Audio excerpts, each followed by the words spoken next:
Hi guys, welcome back. Today's video is going to be reviewing the book Feel the Fear and Do It Anyway. So let's just go into it.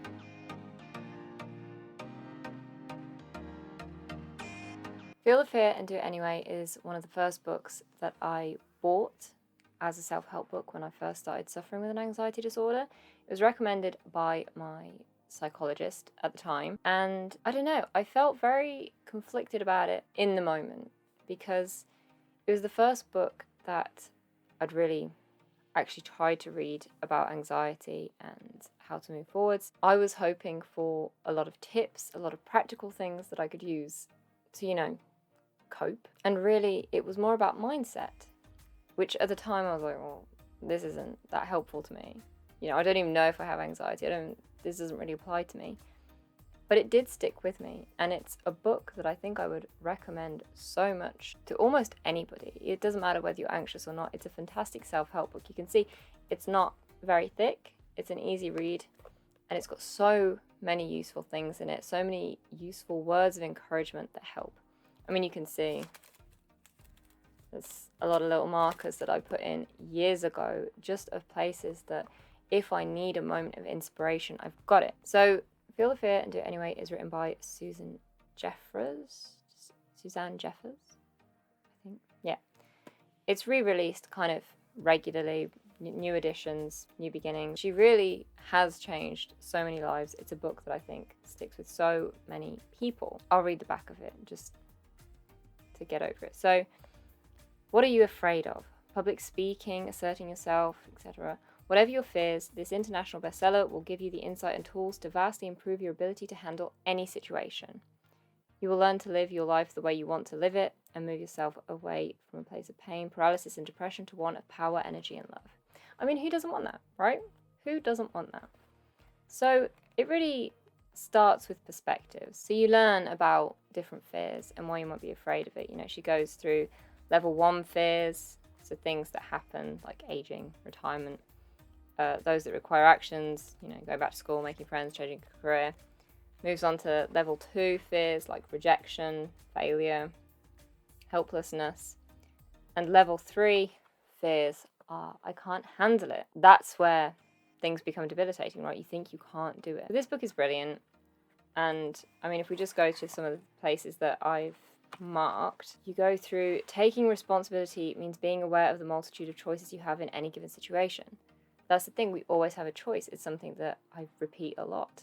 And I think whether it stuck with me from this book, somewhere in my subconscious, or whether it's something that I kind of figured out eventually anyway, you do always have a choice. And that's what this book is fantastic to remind you of. Again, one of the bits that I highlighted, as you can see, it's not that much. But it says you must keep at it and you must take action. I think that's something we often forget to do, that actually, ultimately, the choice lies with us to do something about it. We feel anxious, it sucks, it's really miserable, but we can move forwards. The next bit that I'd marked was a bit that I'd highlighted. I mean, I've got a few bits here, but the first bit was security is not having things, it's handling things. And that, again, is so true, right? This book changes your perspective, which in turn gives you the motivation to deal with whatever anxiety symptoms you're dealing with. Anxiety does start with your mind. Not that you're necessarily thinking a conscious thought, but only you can push forwards and only you can decide to move on through it. So here we go, making decisions, right? That's something that we all have to do regularly, and it can be fear-provoking.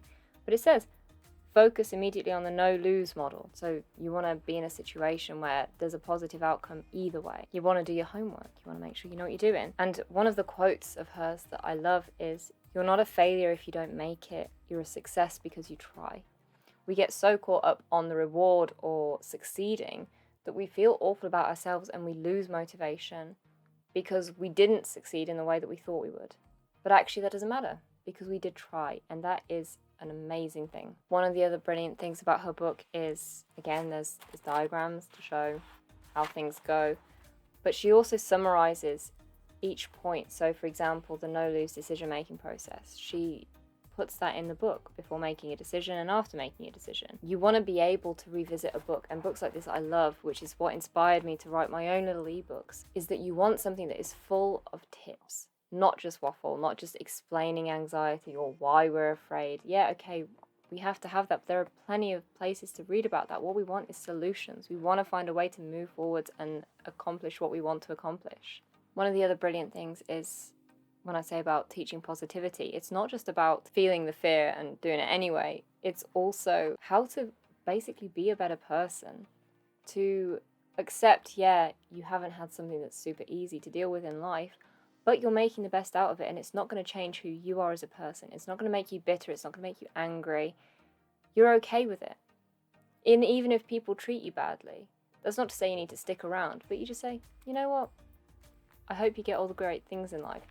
This book is filled with so many things that it really is worth reading. As I said, I was hoping at the time for really practical tips, which, you know, if we look to this chapter, it says, give away thanks, give away information, give away praise, give away time.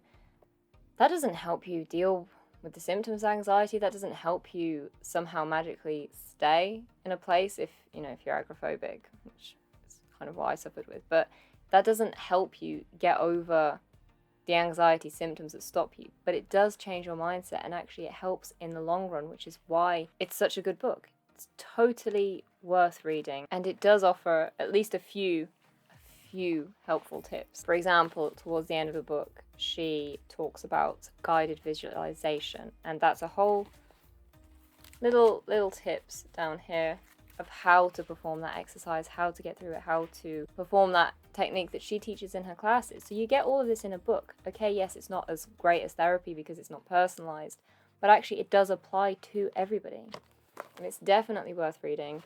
Definitely a good book. It helped me a lot. It's one that's worth having on the shelves just for a little bit of motivation, help you to move forwards and conquer your fears. Let me know down in the comments if you've read this book, what you thought of it, if you're going to read it after this. Drop a like if you enjoyed this video. Don't forget to subscribe to see more anxiety related content, and I'll see you next time.